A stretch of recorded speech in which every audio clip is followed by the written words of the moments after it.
What is going on, everybody? This is your boy, Nathan Crankfield, and I am super pumped today to have with me my new friend, Sean Clifford, CEO of Canopy. Sean, how we doing, my man? We're hanging in there, Nathan. Thanks for having me on today. Yeah, absolutely. It's so good to get to do this. I've been talking back and forth with different people at your organization, and trying to support the work that you guys are doing. And so just really excited to be able to record this podcast with you. Just super thankful for you taking the time out to do this.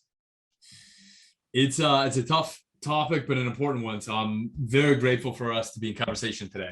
Amen. Yeah, absolutely. So I'd love to start with just, I kind of always start this way with guests. Just tell us a little bit, the classic, tell us a little bit about yourself, whatever kind of your overview of your life is up to this point. You got it, man. So I'll start with the important stuff. I've been married for 14 years with my wife, coming up on 19 years now, which is important because it's roughly half of my life we've been together. Wow. Which is kind of a crazy milestone to think about. We've got 4 kids, ages 9, 8, 5, and 2. Living in Austin, Texas.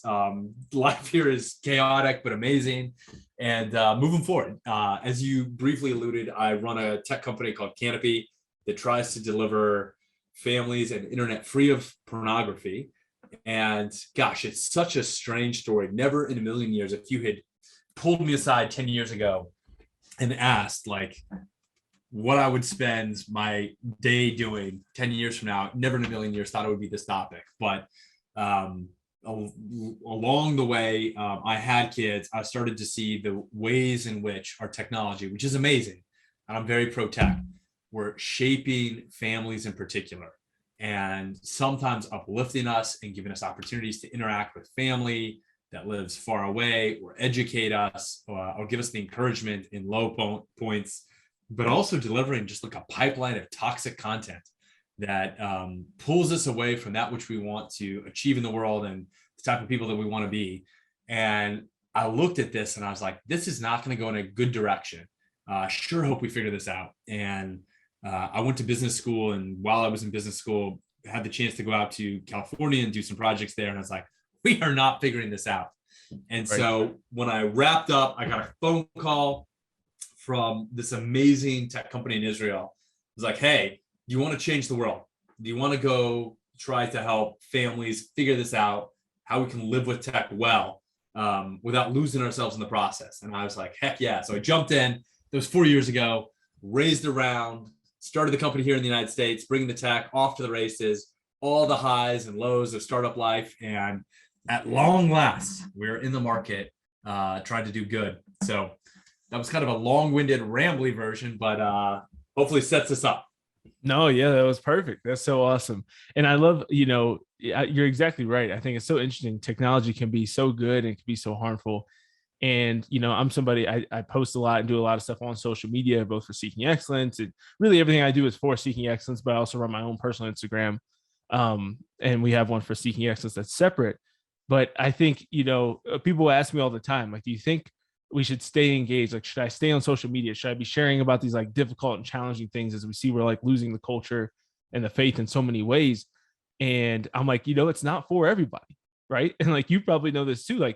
You've probably been called to do the work that you're doing, but you like you mentioned, there's some, or we kind of joked about when we started, but there's some dark stuff when you're battling against pornography, right? You have to enter into some deep stuff that I feel like certain people are called to, and not everybody's called to. That's usually my answer, is that not everybody's called to enter into these things, Yeah, it's right. And I owe a debt of gratitude. I had one friend in particular. This was back in 2007, just to date myself for a little bit. We were friends in DC, and we were sitting down over breakfast, and he asked me a great question. What would you do if you made $50 million and you never had to work a day again? How would you spend your time? So I thought about it, and I probably didn't have a very good answer. So I mumbled something, but then I asked him the same question. And this was back in 2007. And he said, I would dedicate the rest of my life to overcome the scourge of pornography. Wow. And that was the first time, this was pre-iPhone, keep in mind, that someone had really opened my eyes to the role that pornography was playing. And he said he already had friends who were wrestling with it. They were suffering through addiction to it. And he's like, this is going to eat a generation if we don't change it. And so, I mean, I'll just be honest with you. At that time, I was like, it's not that big of a deal. You know, it's not good, but like, it's not that bad. Yeah. But the seed was planted, and lo and behold, he was right. It is eating a generation, and I don't know if if I'm the right messenger or vehicle, but like something has to be done. So onward we go. Yeah, absolutely. That's awesome. That's such a good story. And there's something I definitely would pull out of that. But before I go into that, something that you mentioned earlier too, that really I think connects with that made me think of something that happened to me this past weekend. So I volunteer with my fiance Emily once a month with high schoolers. They're like high school leaders, and they lead a retreat this spring for middle schoolers. And they were doing testimonies this past weekend, which is like adorable and frustrating and all the emotions, right? Watching high schoolers try to like execute your guidance in any way. But one thing that was really impressive to me, or kind of shocking, was like in times of darkness for them, like several of them pointed out like seeing spiritual people or spiritual leaders or just kind of like faith-based content on TikTok or Instagram, and how much that actually was uplifting to them Mm, in the midst of these downtimes. And so, mm, I work for Hallow, the Catholic prayer app, and one thing we often tell people about that I think you're doing really well is we always like try to convince these like older priests or parish staff ladies who are like very anti-tech, right? We always try to say, people like Blockbuster didn't go out of business because people watch movies less, yeah. right? People actually watch movies more. It's just the way they do it changed. And so we have so many people who just try to like say, well, just never give anybody a phone. And it's like, that's not realistic, right? Like just tell your kids to never use the internet. It's like, well, that's not really an option, So I love what you guys are doing with Canopy to really enter into that and accept the landscape and reality for what it is and try to navigate that in a safe way instead of just saying what we talked about a little bit earlier before we started the Benedict option, of going the extreme other way, just like go Amish, you know, Yeah. which can't be Yeah. the answer. Well, so in full disclosure, Nathan, I always want to make sure that I preach what I practice. So I do not advocate that you forswear technology. I adopt a much more moderated perspective, which is my kids can get their first device once they've voted in their second presidential election. So sometime in their late 20s. But yeah, no, I think it's right. And so, we're actually coming out with, I'll share one quick thing. We're coming out with a little TikTok video. This is a foray for us. And it opens up with the following stat. And by the way, this stat is dated. Man, I have to imagine it's changed even since then. But 93% of American 18-year-old boys have already been exposed to hardcore porn. So it opens with that. And then it cuts to a slide. It's like, what does it take to be part of that 7%? And we go through the extreme steps. So it's TikTok. It's got to be a little funny, but we go through the extreme steps you would actually have to walk through in order to be shielded from this. So one's go Amish. Second is live in a cave, right? Third is cut all electricity to your house. But like these are things that are not going to happen. And so it ultimately concludes with like, or you can just live a normal life and put Canopy on your phone, which is kind of the punchline there. But yeah, I think like that's you awesome. Raised a serious point, which is this stuff is not going away, whether we like it or we don't like it. And there's much to celebrate and much to denigrate. It's not going away. And so I think the task for us, for those who live in this world and still care about how it shapes us, is to figure out how to live well with it. And that sometimes may be postponing adoption, but it's got to be actually equipping our communities to figure out how to live well with it. Because like this stuff is here. Too much of our education has been pushed onto it. Too much of our work has been pushed onto it. Too much of our social life now exists on, for better or worse. And it's our responsibility as the first generation to really wrestle with this in earnest, to be like, okay, are we up to the task? We got to figure this out. Like there's no alternative. We got to. So absolutely. That's so awesome, man. Yeah. I think what you just said there about it's really not going away. It's been cool to see, I think, like Fight the New Drug came to Benedictine College last year when I was working there, which was really awesome to see. There is really a much more prevalent movement, even celebrities who have joined in this kind of transparency and like coming out with like their testimonies of their struggle against pornography, and secular organizations that are moving against it. You see very similar things happen. I think, we talk about this a lot with like birth control as well. There's like a lot of secular organizations that are coming out and talking about like some of the science as just trying to give people transparency of like, like make an informed decision. You know what I mean? Like you can still do what you want. The secular organizations are not saying it's a moral thing either way, but just like transparency in these industries that just like lacked it Yeah. completely. And it was almost just this like foregone conclusion that yeah, everybody sees porn as like porn, and I think that it's really interesting how they're both so tied together. I think with like when you're 12 or 13, like yeah, you see like boys are watching porn and girls are going on birth control. It was just kind of this like accepted thing, and nobody really looked into like what's the impacts of that. Yeah. It's I think you're right in terms of like the broader normalization of porn, especially, and it's timely that you bring this up. I don't know if you saw some of the headlines, but just yesterday, Billie Eilish, Yeah, um, I did. yeah, one of the most popular musicians right With now. Howard Stern, right?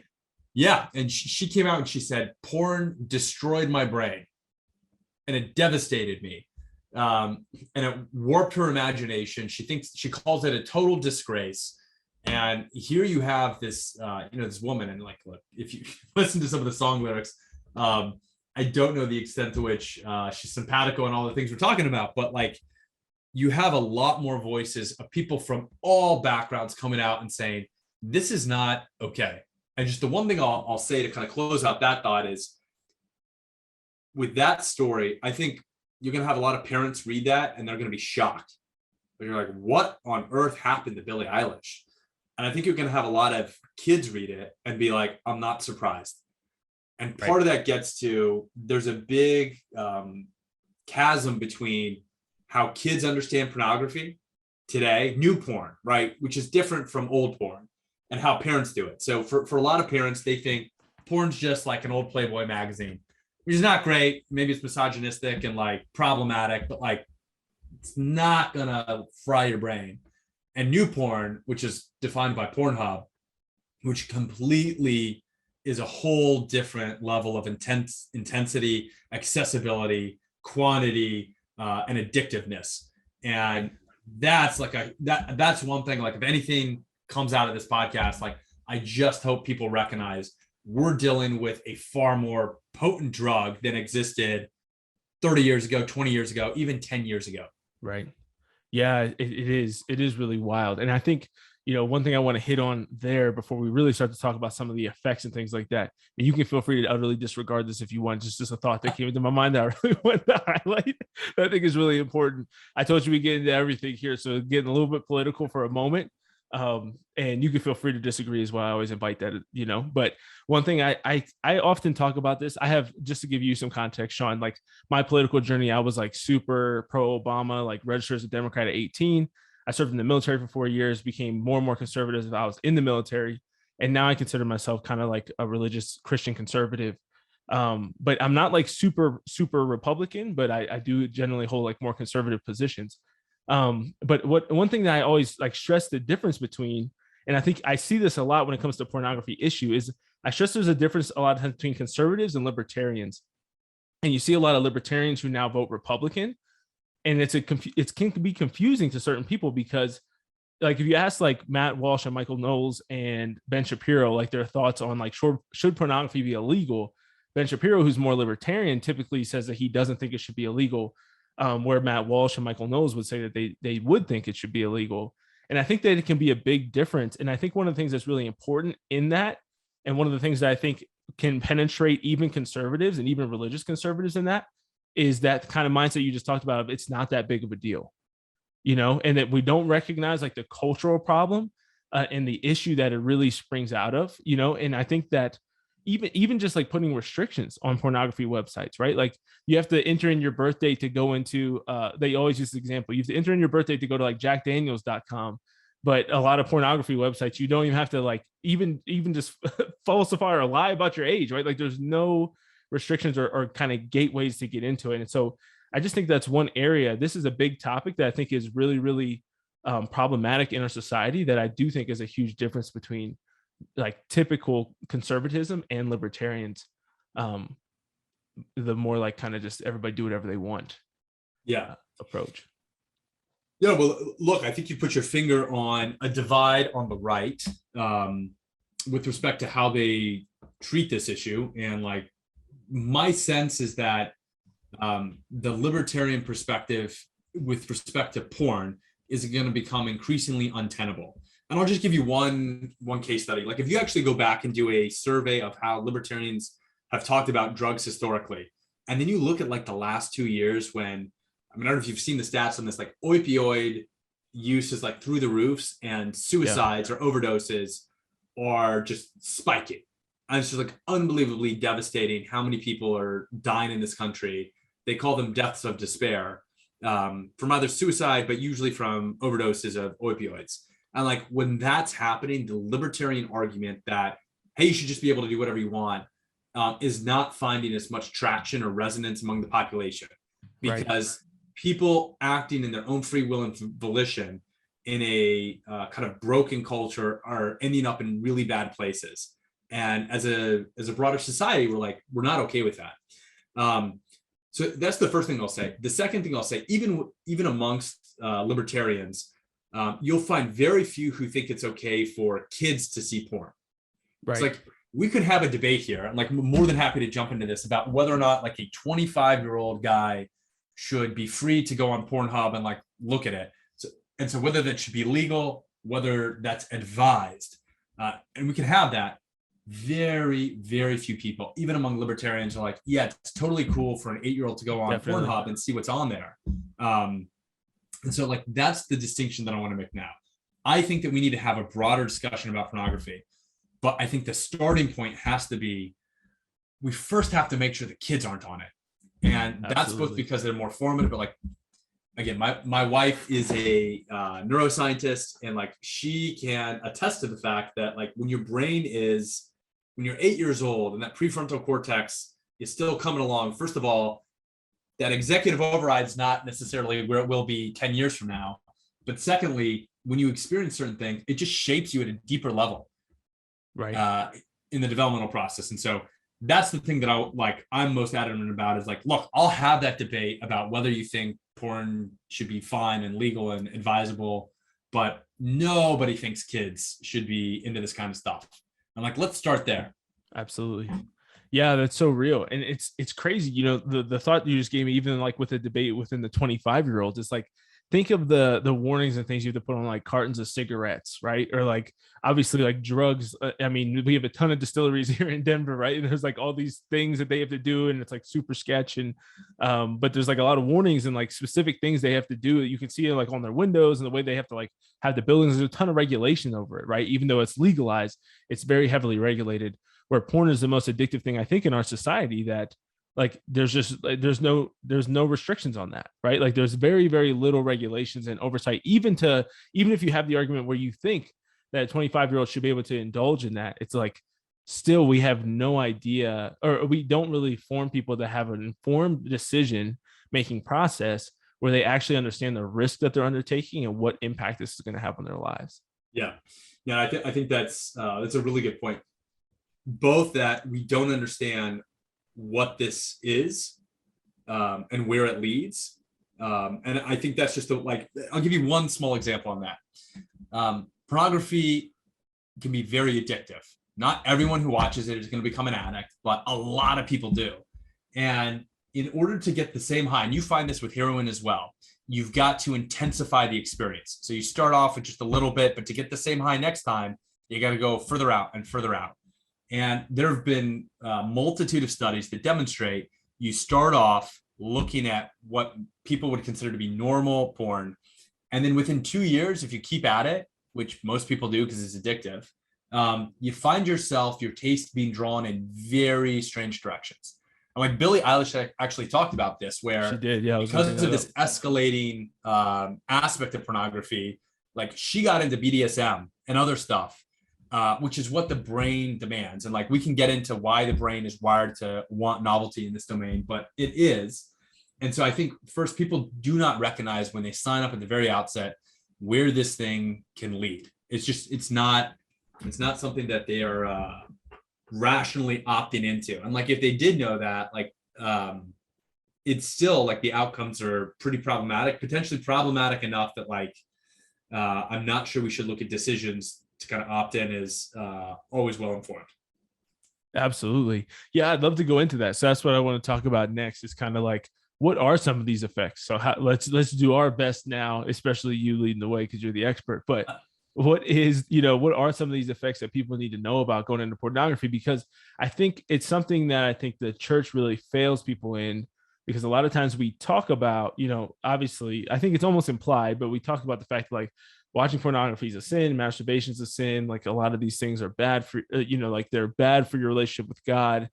And I think it's pretty clear and understandable how that's true. I think that anybody who watches pornography or has watched pornography before, like I remember I converted to Catholicism when I was 13, but like my journey of like being exposed to porn, I think I was 10 or 11, and then you're 12 or whatever, and like I didn't need to be like fully formed in my faith to know like I don't feel good after this. You know what I mean? Like I don't feel like this is what good people do. It doesn't mean that I'm saying that everybody that's addicted to porn or whatever is a monster, but like there's a natural shame that I think that comes along with it.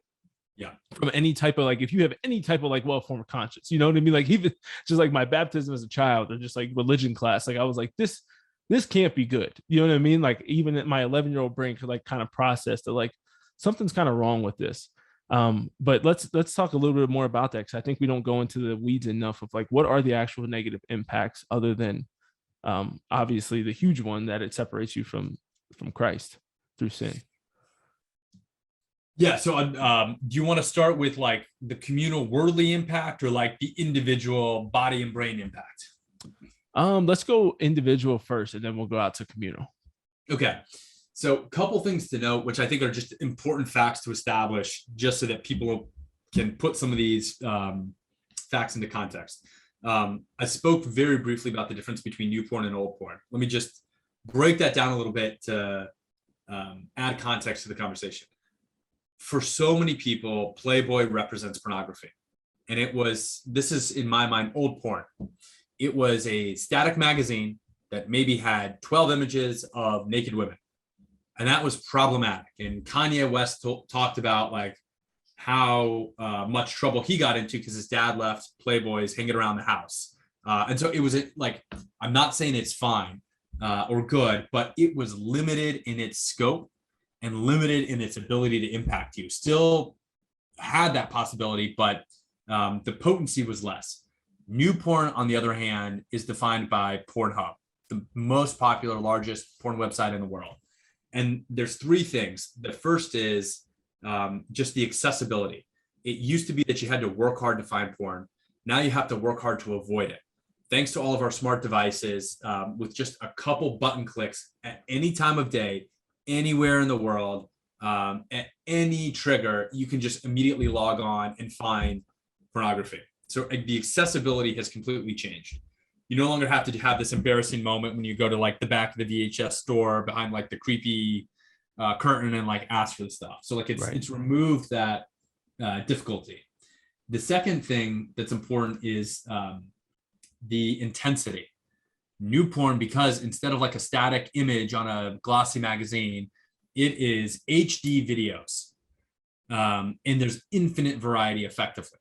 And so with respect to intensity, it's the most potent, bingeable pornography ever created.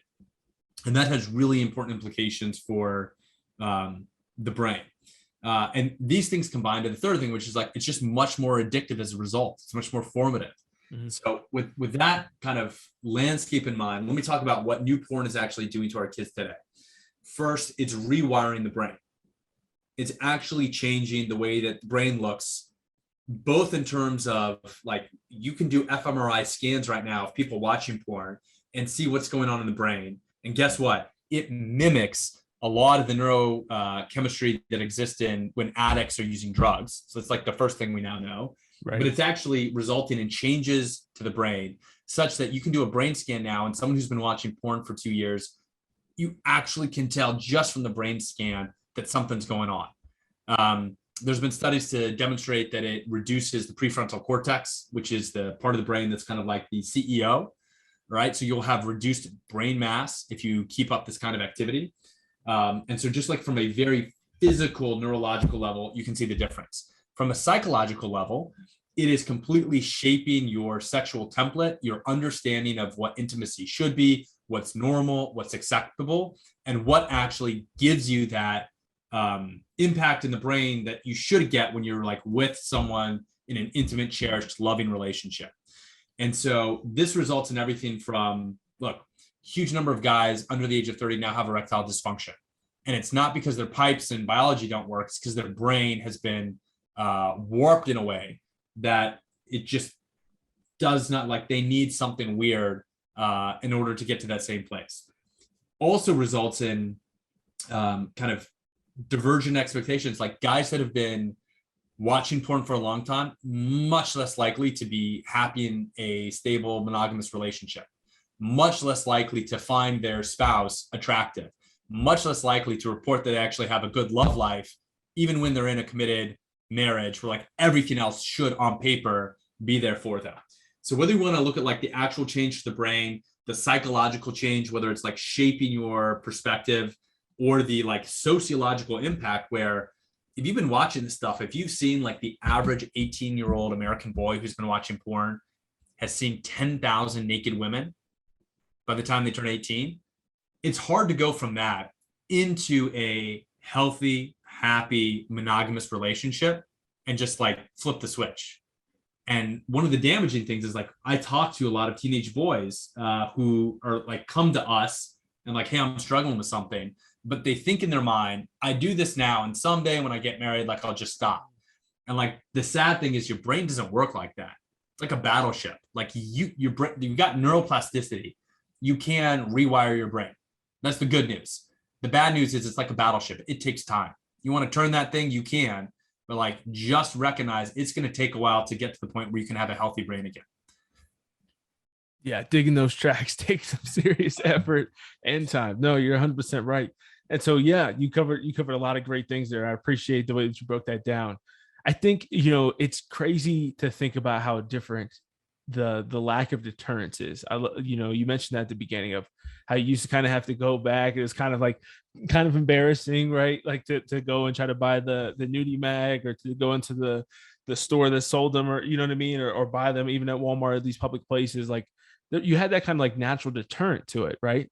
And you, when we lose that, like it's kind of mind-blowing to me that a lot of older generations don't understand just that part alone, how much more prevalent it would be and how much more of an issue this is. Like the people who are in their 50s, 60s, 70s, whether it's like it's not that big of a deal, like we had naked stuff when I was a kid, like the magazines, they think it's the same. It's like, how can you not realize how big of a deal that is, where you don't have to like wait and sneak away when your parents are gone, or you know what I mean, if your parents had them in the house, or if somebody had them in the house, brother or whatever, got one from a friend or something like that. But now it's just like any device. You know what I mean? Like the average home, I mean, probably has, 6 to 12 devices that can like access pornographic content. Yeah. And yeah, that's the default. So like we know how damaging this stuff can be, but effectively we continue to provide our kids unfettered access to the internet and all the porn in the world. And when you hand over an unprotected device, you have to assume, even if it's the best, most honest, good kid out there, that they're going to be exposed to this stuff. And like the Right. stats around this back it up. The average age of exposure in the United States today, one study reports, is 9, somewhere between 9 and 10 years old. And like the thing that gets me is like, if you look at what toys, I have a 9-year-old daughter right now. You look at what toys are popular among 9-year-olds, and then think they can either be like playing with that toy, or they can be like watching and exposed to hardcore porn. It's just devastating. So like the age of exposure is bad. Just the other thing I'll quickly note is that, look, we know there are other addictive things out there. But heroin costs money. And eventually, for most people, you run out of money before like you can just like indulge. Porn is free online, as much as you can possibly consume. And even then you can't scratch the surface. Right. And so it's one of the few addictive things that cannot be satiated.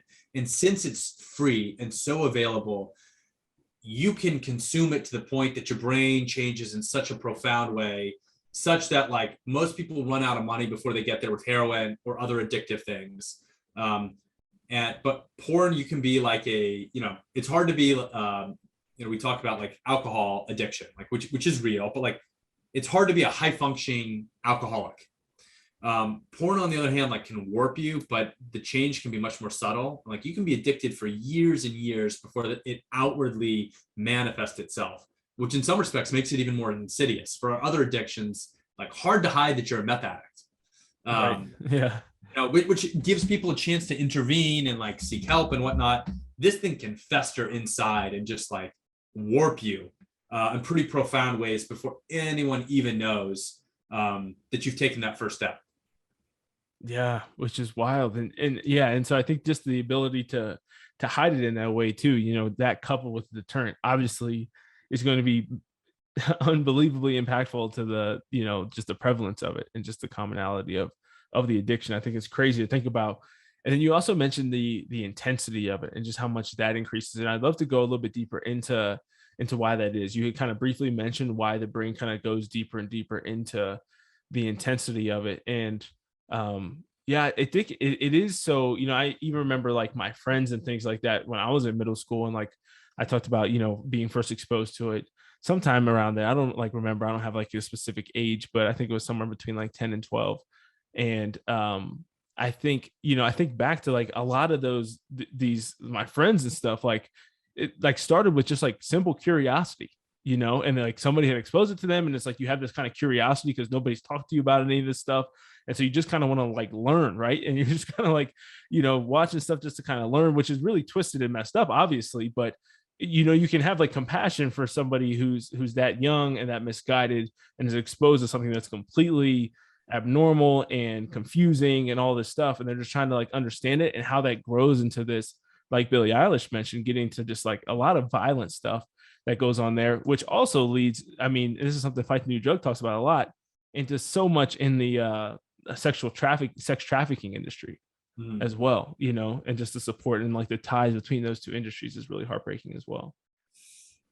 Yeah, the whole thing is devastating and dark.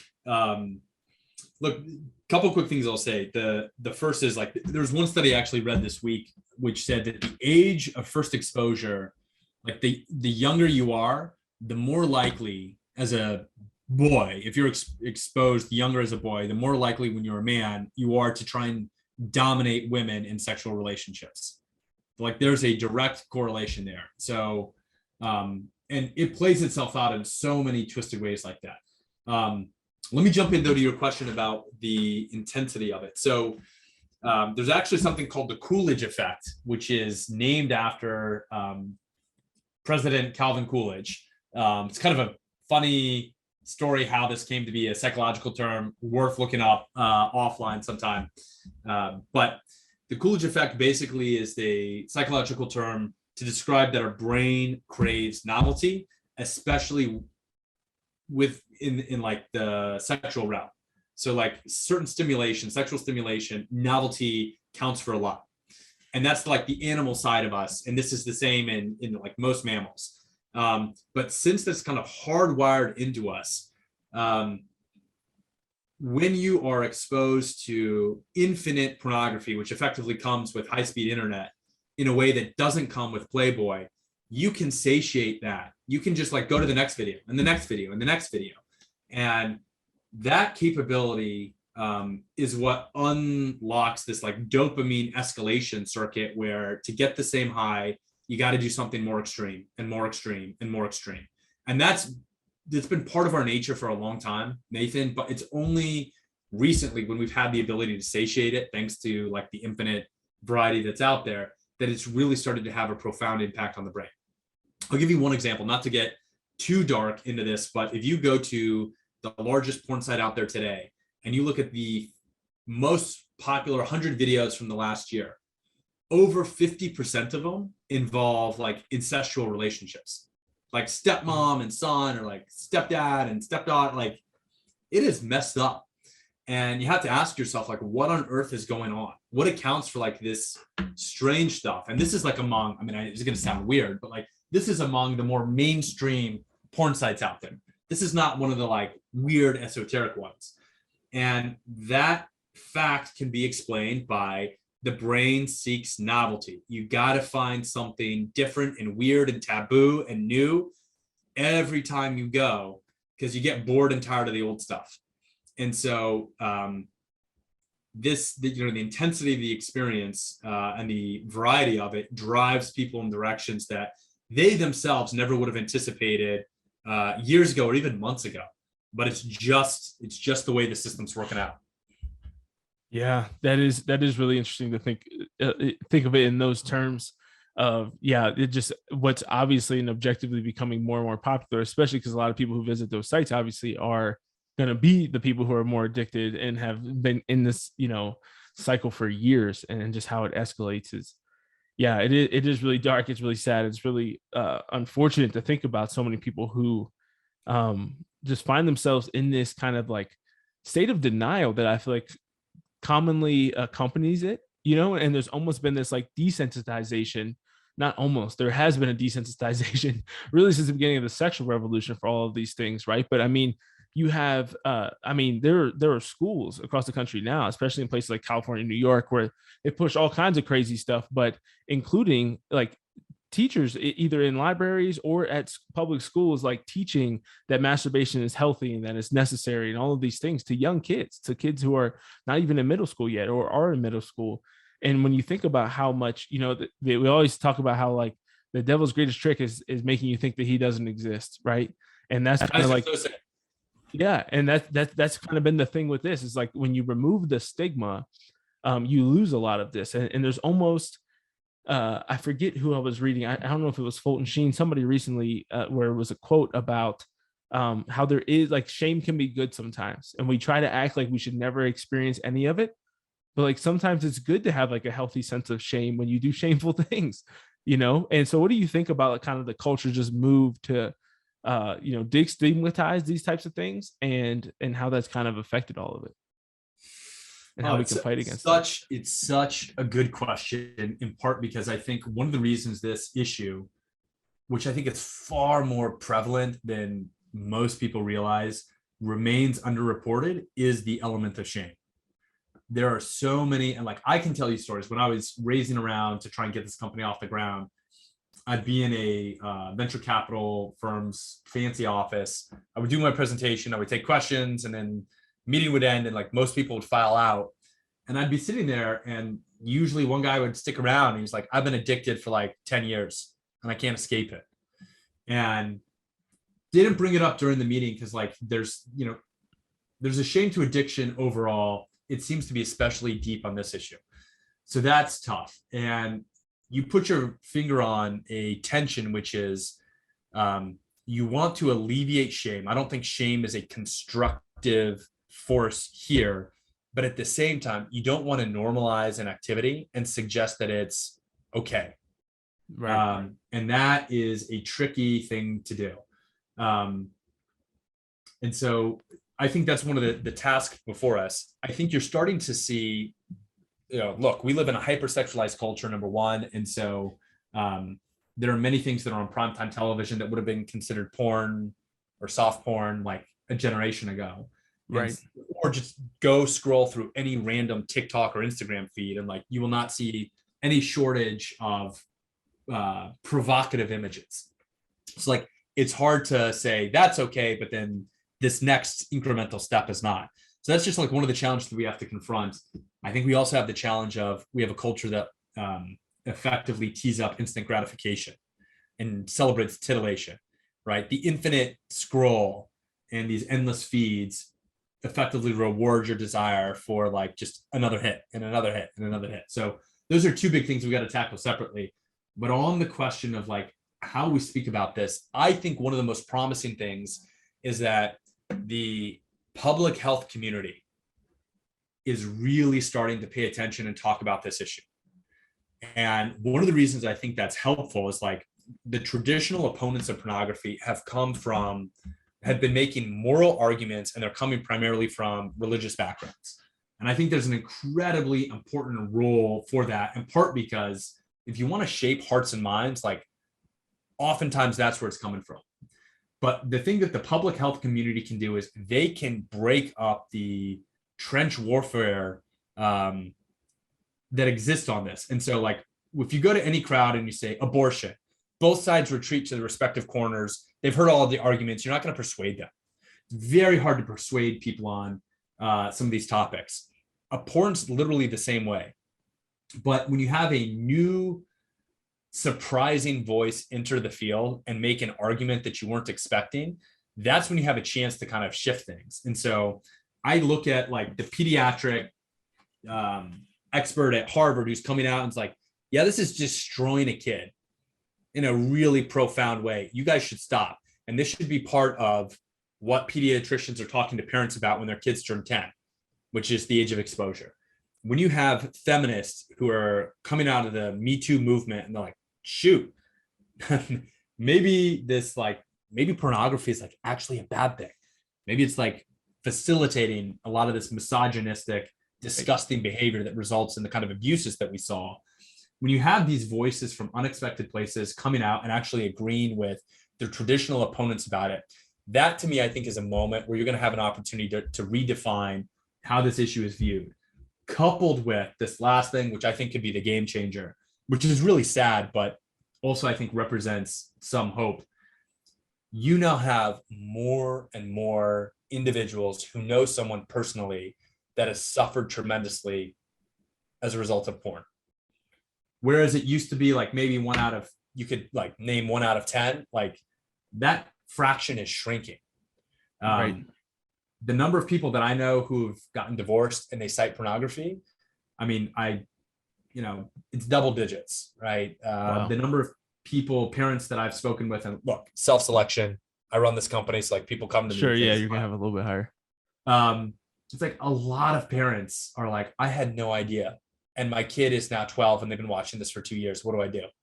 And so just the aggregation of individual families that have seen this firsthand and seen the pain that results from it, I think there's going to be appetite to talk about this and treat it very differently than you found, 20 years ago, but even 5 years ago. Yeah, absolutely. Yeah, that's so interesting. I really appreciate your kind of clarification of what I said there too, when in regards to shame first, and just talking about the fact that we don't want people to have shame when they're coming forward, right, and coming forward for help. And I think to me it's very analogous to confession, right? Like you shouldn't have shame when you're coming back to go to confession, right, or you're approaching God for His mercy. I love the quote that says the only thing you should have shame or feel bad about is neglecting to come forth for God's mercy, right? Neglecting to seek forgiveness. And that's where I feel like the shame should almost exist. You know what I mean? Is like when you really are like engaging in it and saying, like there's nothing wrong with this. Like I'm just going to do it forever. Like there is a healthy sense of not feeling good about that, right? Of not feeling good about living that lifestyle and the impacts that it has, especially when you get older and you're married, or even before if you're planning to get married, and not really realizing the impact that it's going to have on your family down the road. And you mentioned that in when you explained everything of what Sarah Swafford refers to as like the altar switch, right? Like a lot of people think that there's this altar switch in a lot of different areas of life, but pornography is one of them, where you think that on the day you get married, like you just get to like press this button, right? And now, even though you've been a porn addict or you've been watching porn twice a week for 5 years, like now all of a sudden you're going to be this super awesome husband and get to live a monogamous lifestyle until you're dead. I mean, it's the brain usually doesn't work that way. And man, altar switch, I have not heard that. That's such a great way to kind of capture, I think, the attitude that a lot of people have. And the thing that we've talked about when we especially, and look, this is an issue for both sexes. The rates of consumption are higher historically for men, and they remain so today. And I've heard a couple of voices that have basically framed it like this: pornography can be addictive, and there are a lot of people that are trapped in that addiction who desperately want to get out. And so they should not be chastised for being there, especially when so many people are there. But the posture that's just unacceptable and really needs to be combated is the person who's consuming pornography and is unapologetic about it. Mm-hmm. And that's the attitude that I think should be no longer defensible, both in terms of what we know from what it does to your own brain, to your capacity for forming healthy, loving relationships. And the thing that we've kind of briefly touched on, but just like the demand that this creates for the most exploitive industry out there. I mean, I honestly can't think of something that's more exploitative than the porn industry. And we sometimes get at this by asking the following question. A lot of pornography features trafficked women. What percent are you okay watching? No, like knowing that not 100% of it is not consensual. So what percent are you okay watching being unconsensual? Is it 10%? Is it 5%? Like, what's that number for you where you're going to keep watching and you're just like recognize that of 100 videos, like 5 of them are going to be trafficked women who are effectively being raped on screen? And like by framing it in that way, which I know is provocative and harsh, but like it's the reality of it. Like people that are consuming pornography are creating incentives for the producers to pull more in. And it's happening in great numbers. And it's just like, it's devastating, and we cannot be blind to that. I mean, it's the great Wilberforce quote, which I'm going to paraphrase, but like, you may choose to look away and not take action, but you can never again say that you didn't know. And we need to make sure that people know what actually this industry is all about. Yeah, absolutely. And that's one of the things that goes back to the original, or something we talked about earlier, is this whole, it's not that big of a deal, and people really failing to realize that and what all goes into it, and that it's bigger than, just so boys will be boys, or just some simple side activity that middle schoolers are doing. Like it's a big deal. And I think that the intimacy aspect of it is huge. As well, and you talked about that and how much it affects marriages. You mentioned knowing double digits number of couples in your own life, in your own experience, who have cited pornography as the reason why they got divorced. I was listening to another podcast, I think it was the Catholic Talk Show, was talking about it today, or I mean, this is a couple of years ago, but I listened to it today, and they talked about how like pornography usage for amongst married people almost mirrors like the divorce rate that you have in our country, right around like 50% of people in marriages saying that they use pornography, and the divorce rate being around 50%. And another one that you mentioned that's really big that I'd like to touch on again real quick is the erectile dysfunction. I think that that's something that I was hearing a lot about that when I was in the Army. And then I was in the Army from 15 to 19, 2015 and 2019. And so during that time, you had things like Roman and I'm trying to remember, there was like another like Hims. really, really big one, right? Like these Hims. like, what is it? Hims. Yeah, Hims. And there's like these big companies that take out all these huge ads, right? And they have commercials and all these things about erectile dysfunction. It was like, why are we talking about that so much lately? You know what I mean? Like you see it, it's the exact same timeline. Yeah, I mean, it really is. So like the stat that I'll throw out, and I may be off 5% here, so forgive me if I am, but when you look at men who sought medical attention for erectile dysfunction 20 years ago, effectively 0% of them were under the age of 30. And today, when you look at men who seek medical attention for erectile dysfunction, 25% of them, 1 out of every 4, are under the age of 30.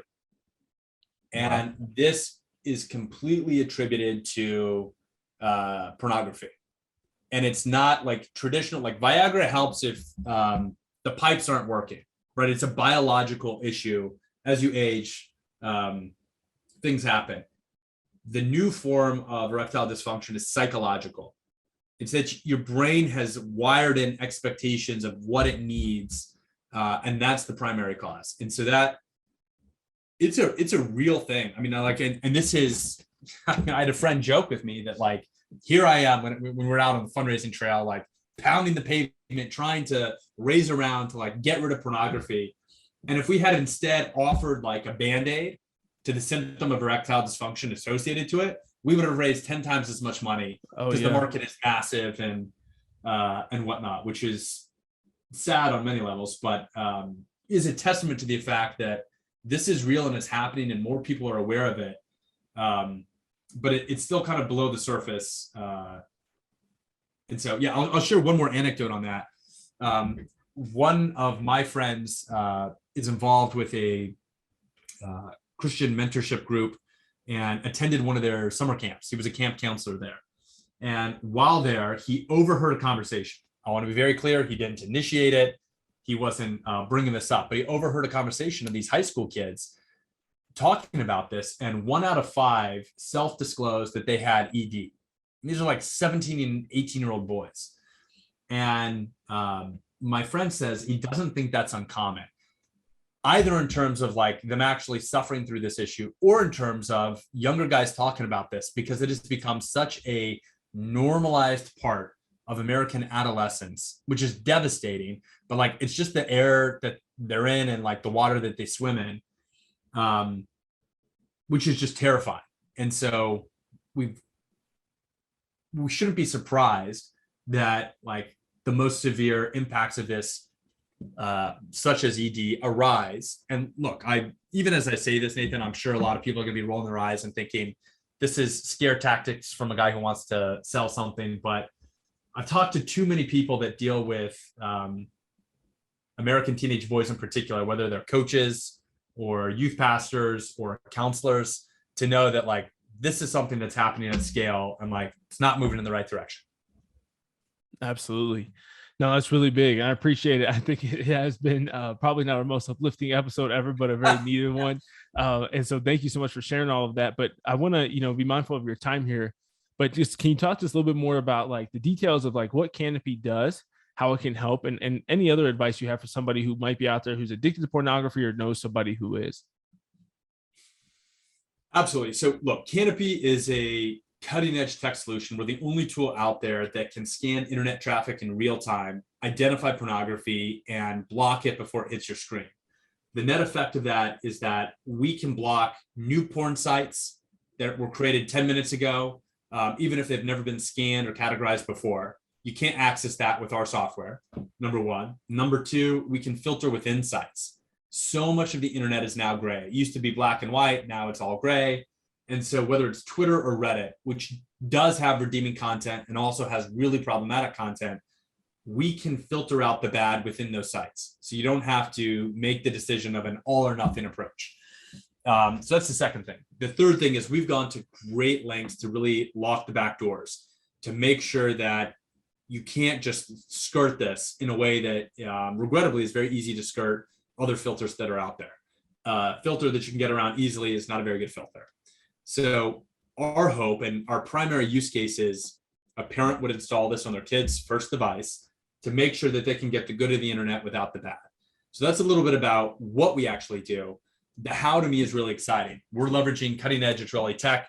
We've trained artificial intelligence to identify nudity and pornography with 99.7% accuracy. And then the hardest part is we figured out how to do that in real time, in literally milliseconds. Our software, once you type in a website, can scan every word, every image, every video, and pull out the bad stuff before we populate the good stuff on your screen. So we think of it as a tech-forward approach that's as dynamic as the internet itself, that really offers kind of a cutting-edge and novel approach to this problem. So that's a little bit about what we do. Our broader hope is that we can spark a cultural shift. Because I recognize I've got 4 kids. At the end of the day, I can have every single device in my home locked down, but my kid could go next door, or they can go to the library, or they'll have a friend at school who doesn't have that. And we want Canopy to be the tool that gives families the space to kind of push exposure off, to limit it, and to give you a chance to have the hard conversations that need to be had, so that regrettably, when they do encounter this kind of content in the world, they're equipped for it. They know what it is, they know how to respond, and they know that they're made for something greater and higher that's going to deliver them so much more joy and happiness than this cheap thrill that has a lot of allure, but isn't really substantive. So look, we come at this recognizing we're not a silver bullet, but we think we're a critical part. You can't get those other things unless you can make that space for these conversations. To answer your final question, what do you do for someone who is in the throes of an addiction? Gosh, that's a hard one. Look, first and foremost, like I think that this is and can be, and look, the science is there to back it up, as addictive as other drugs out there. And when you're dealing with something that potent with its ability to really warp your brain, like oftentimes you need help. So like our first thing is like treat this as something that's serious and go get serious help from a counselor, from a medical doctor, from someone that you trust in your life who's got experience helping people step away from this. The second thing that I would say is for people that are one step removed, understand that this is an addiction. And this is so important in particular for parents whose kids are addicted, or for spouses who are addicted. Oftentimes these people don't want to be doing this, but they're trapped. Like they desperately want to escape it. So don't look at this activity as a complete failure on their part, as if it's that they've made the moral calculus and they're like, they're fine doing it, right? More often than not, people want to stop and they just can't. And so I think that hopefully results in a little bit of grace extended to help people as they navigate this. The last thing that I would say is nature abhors a vacuum. And right now we have a culture that says this is fine, it's no big deal. And like fulfillment of your desires and your appetites is like what's wrong with that? And I think making the hard case, but the very worthwhile case, that we are made for something greater and higher. And like from a neurochemical term, again, I'm my wife is a neuroscientist, so I geek out on this. But if I'm going to go from like the neuroscience side, there's dopamine, which is released when you get like the cheap thrill, like you have a little bit of sugar or someone likes one of your posts, and like it fades and it's gone. And you need more of a hit to get that same dopamine rush the next time. Serotonin, on the other hand, is like that deep sense of fulfillment that you get when you've climbed a mountain and you're tired and you're hungry and you're thirsty, but you did something worthy. Or it's the sense that you get when you've invested in a friendship for a long time and you're bearing the fruits of all that toiling. Or your marriage is good and you know it, even if you're up at 2 a.m. because your kid's been sick or whatnot. We want serotonin in our lives. And however you want to frame that, whether you want to make a moral argument, whether you want to make a geeky, nerdy neuroscience argument like my wife and I do, or whatever you want to do, like I think that's a powerful message, especially boosted by the fact that most people who are dealing with this now know that it does not make them happy. In fact, it makes them miserable. And they know that. But if you can frame that there's something better out there that really is going to deliver them what they truly want, like they have to know and believe that that's there. And if you can walk them across those hot coals to get there, that's a gift. And I think that's what really gives them the greatest chance to overcome this, to fully rise above it, and to move on to the pastures that we all should seek.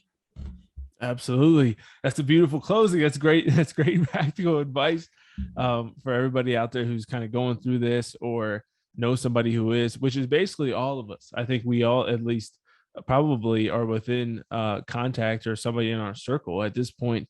Definitely of somebody who's been exposed to pornography, but probably a lot of us, it even gets me thinking about like just, some of my close core friendships. Like it's just something that we should talk about. We should normalize talking about, just kind of checking in, like your friendships that are the virtuous friendships. It's worth checking and asking, if you have the people in your life who you ask about their spiritual life and how things are going, like it doesn't have to be, if you're getting together once a week or once a month, maybe not every time, but once a year, it's probably good to check in and ask each other. I know I've had some good friends who have asked me similar questions, just general like chastity questions, but sometimes it catches you off guard, but it definitely shows you that somebody really cares.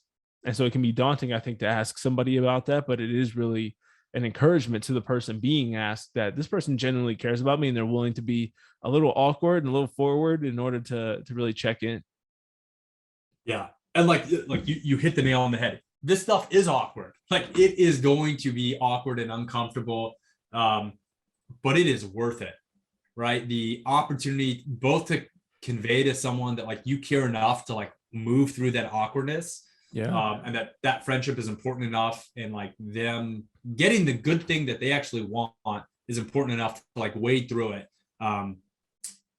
Tricky to figure out sometimes, but like so worth it on the other end. So like I totally commend that, and I think you're spot on.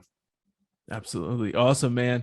Well, thank you so much. I'll have obviously links for everything Canopy, and we're going to be sharing a lot more about that coming up here soon. So I'm excited to be partnering with you guys a little bit and to be a small part of what will hopefully be, the cultural revolution that I really feel like God is calling your organization to. And so we're happy to be partnered with you guys and just really proud of all the work you're doing.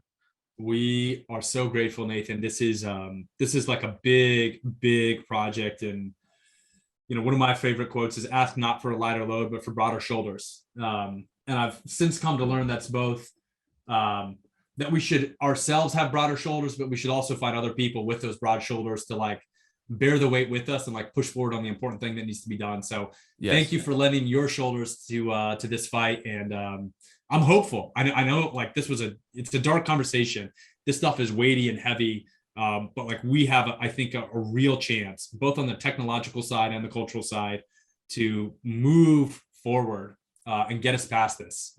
So I'm so grateful for the time today and for your partnership. Just thank you very much. Yeah, absolutely, man. It's going to be great. And so we're praying for you. I think pornography is a huge killer of excellence. And so it's really critical to everybody here at Seeking Excellence that you recognize that and that you accept that. So highly encourage you to go and check out their website. Like I said, we'll have it all linked. I'm going to be talking about it a lot more coming up. And so you'll have plenty of chances to learn about it. But thank you again, Sean. And just want to encourage everybody out there to continue to fight hard and strive to be your best.